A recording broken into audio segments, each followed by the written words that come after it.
Good morning. Today is my topic inference. Three parts of reasoning in inference. Reasoning में तीन parts जो reasoning के होते हैं वो इन्फेरेंस में दिए गए हैं। मेजर दो पार्ट्स होते हैं, एक होता है डिडक्टिव, एक होता है इंडक्टिव। थर्ड जो पार्ट है वो है abductive. Abductive reasoning usually start with an incomplete set of observation and proceed to the likeliest possible explanation for the group of observation. Abductive reasoning usually start with an incomplete set of observation. यानी कि अबडक्टिव reasoning है जो incomplete set of observation यानी आंकलन का incomplete जो sentence होता है उससे स्टार्ट होती है and proceed to the likeliest possible explanation for the group of observation, और एक संभावना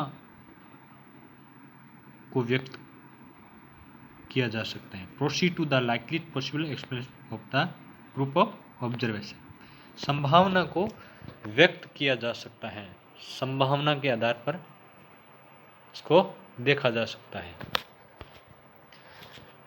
it is absolutely based on the guesswork, ये है इसका जो आधार है अबडक्टिव रीजनिंग का, इसका है गेस वर्क, अनुमान लगा सकते हैं। 100% नहीं कह सकते, यानी कि जो डिडक्टिव और इंडक्टिव, डिडक्टिव में सर्टेनिटी और इंडक्टिव में प्रोबेबिलिटी, इसमें गेस वर्क अनुमान लगा सकते हैं, आइडिया लगा सकते हैं। Premises just provide incomplete clues which becomes a basis for the supposed inference. It is used by investigation officers to reach the actual criminals. It is absolutely based on the guesswork.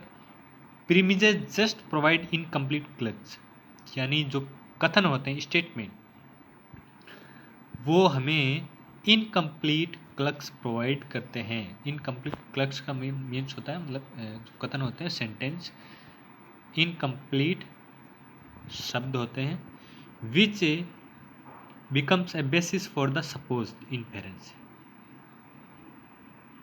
जो incomplete क्लग्स होते हैं वो supposed inference पर आधारित होते हैं। Becomes a basis for the supposed inference, माना कि सपोज कर सकते हैं, संभावना व्यक्त की जा सकती है। It is used by investigation officer to reach the actual criminals. Abductive reasoning का अधिकतर उपयोग इन्वेस्टिगेशन डिपार्टमेंट, इन्वेस्टिगेशन ऑफिसर के द्वारा किया जाता है।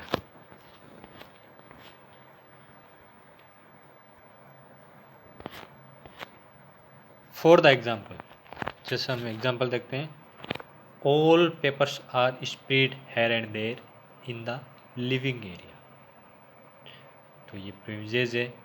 As Rohan always sits there he might be involve in it,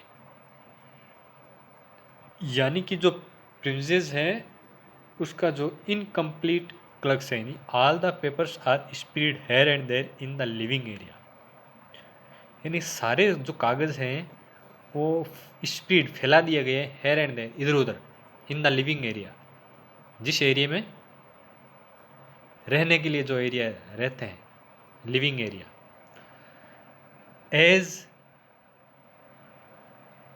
क्योंकि रोहन ऑलवेज सिट्स है देर, क्योंकि वहाँ रोहन हमेशा वहाँ पर बैठा रहता है।